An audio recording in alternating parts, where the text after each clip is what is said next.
من الشيطان الرجيم بسم الله الرحمن الرحيم السلام عليكم ورحمة الله وبركاته الحمد لله رب العالمين الحمد لله الذي خلق الموت والحياة ليبلوكم أيكم أحسن عملا أشهد أن لا إله إلا الله وحده لا شريك له وأشهد أن محمدا عبده ورسوله لا نبي بعده أما بعد.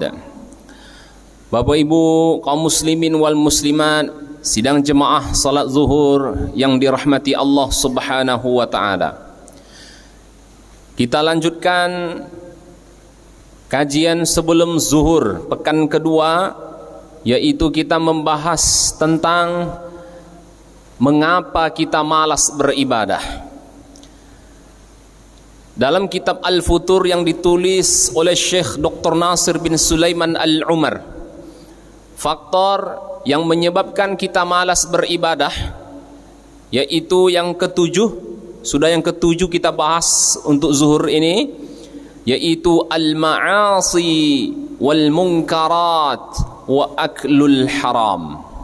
Faktor yang ketujuh adalah perbuatan maksiat, kemungkaran, dan memakan yang haram. Bapak Ibu jemaah yang dimuliakan Allah Subhanahu wa taala, rupanya maksiat, kemungkaran, memakan yang haram ini bisa membuat kita malas beribadah kepada Allah Subhanahu wa taala. Mengapa demikian? Karena maksiat, kemungkaran, memakan yang haram itu adalah az-zunub, perbuatan dosa. Iza aznabal mu'min, apabila seorang mukmin melakukan satu dosa, kanat nuqtah sauda fi qalbi, maka ada satu titik noda hitam di hatinya. Banyak dosa, banyak titik. Besar dosa, besar pula titik.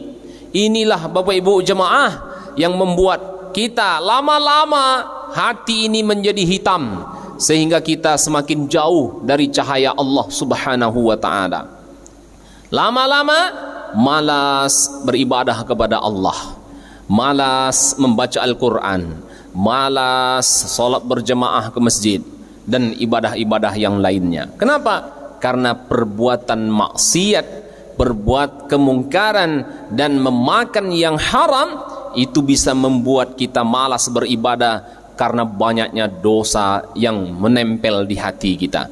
Bapak Ibu jemaah yang dimuliakan Allah, dosa itu kalau di dunia itu tak nampak.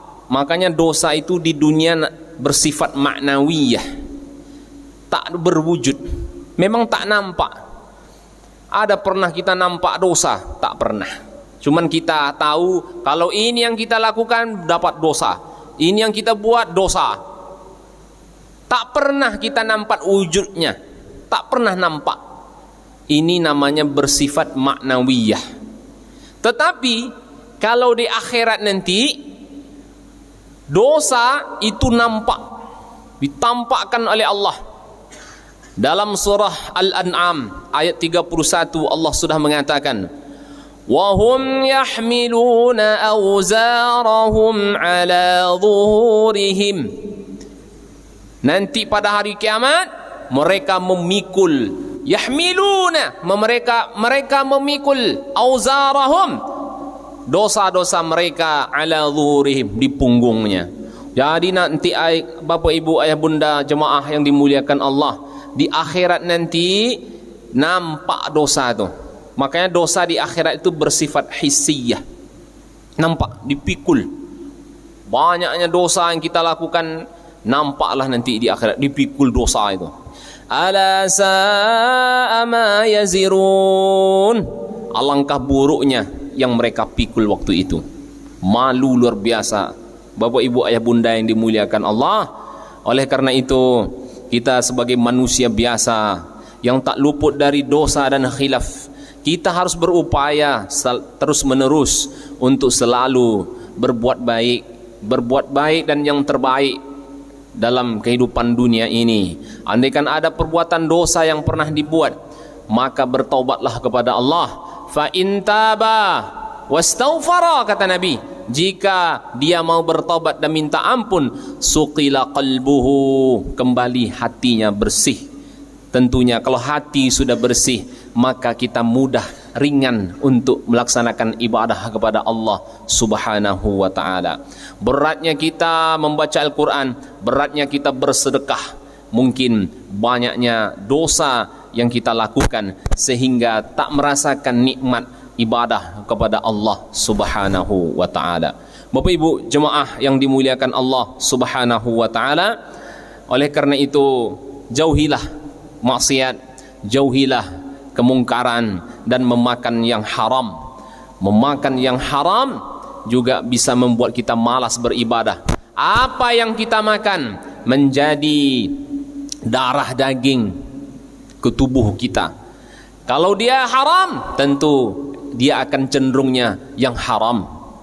Kalau dia berbuat baik, berbuat yang diridhai oleh Allah, tentu dia akan merasa berat karena tubuh ini sudah diracuni oleh hal-hal yang diharamkan oleh Allah Subhanahu wa ta'ala. Bapak Ibu jemaah yang dimuliakan Allah, yang kedelapan, mengapa kita malas beribadah? Faktor yang kedelapan adalah adamu wuduhil hadaf, tidak jelasnya tujuan hidup. Bapak Ibu jemaah yang dimuliakan Allah, seorang muslim harus tahu dia tujuan hidup ini untuk apa. Apa tujuan hidup seorang muslim? Yang pertama, dalam surah At-Talaq ayat 12, tujuan seorang muslim itu hidupnya adalah pertama, lita'lamu annallaha ala kulli syai'in qadir, ma'rifatullah. Jadi tujuan hidup kita ini mengenal Allah. Orang yang tak mengenal Allah tentu tak akan tahu kemana hidup ini. Bapak Ibu yang dimuliakan Allah, yang kedua, tujuan hidup seorang muslim itu adalah wa ma khalaqatul jinna wal insa illa liya'budun. Tujuan hidup kita adalah untuk menjadi hamba Allah, mengabdi kepada Allah, bukan hamba syaitan, bukan hamba nafsu, bukan hamba dunia ini, tapi hamba Allah. Yang ketiga, tujuan hidup seorang muslim itu adalah surah Al-Insan ayat 2, nabtalihi faja'alnahu sami'an basira. Nabtalihi, untuk apa? Untuk diuji. Hidup kita ini untuk diuji, Bapak Ibu yang dimuliakan Allah. Ujian hidup itu ada dua. Pertama, diuji oleh Allah yang berupa kebaikan, berupa nikmat. Wa balawnahum bil hasanati was sayyiat. Yang kedua, was sayyiat, berupa keburukan. Dua ini diuji oleh Allah. Tak bisa kita lepas, Bapak Ibu jemaah. Kalau tak baik yang kita dapatkan dalam hidup ini, yang buruk. Keduanya sama-sama ujian dari Allah. Jangan mengira kita selama ini ujian itu hanya bersifat yang tak baik, musibah yang tak disukai, itu saja ujian. Tidak. Senang kita, bahagia kita, itu merupakan juga ujian dari Allah. Kadang kita salah persepsi, oh si anu itu tak pernah mendapat musibah, tak pernah diuji oleh Allah, senang, bahagia hidupnya, banyak hartanya, melimpah ruah. Itulah ujian hidupnya Bapak Ibu kaum muslimin rahimakumullah.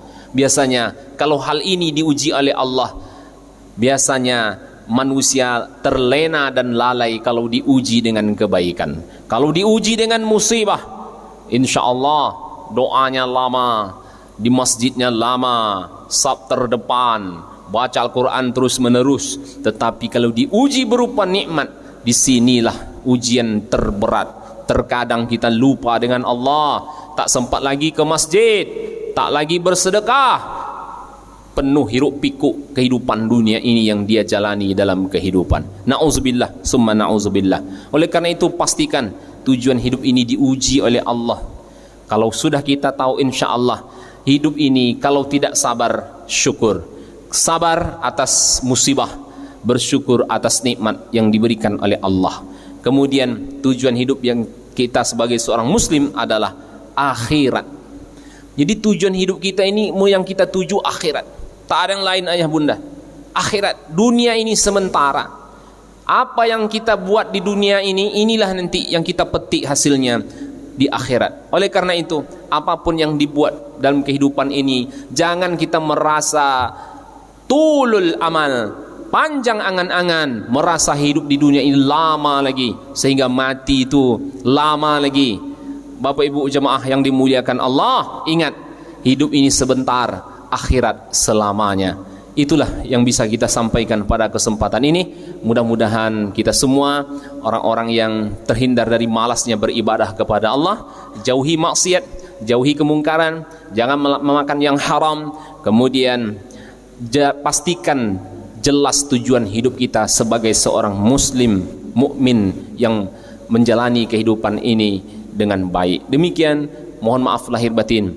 Subhanakallahumma rabbana bihamdik, asyhadu an la ilaha illa anta astaghfiruka wa atubu ilaik. Wassalamualaikum warahmatullahi wabarakatuh.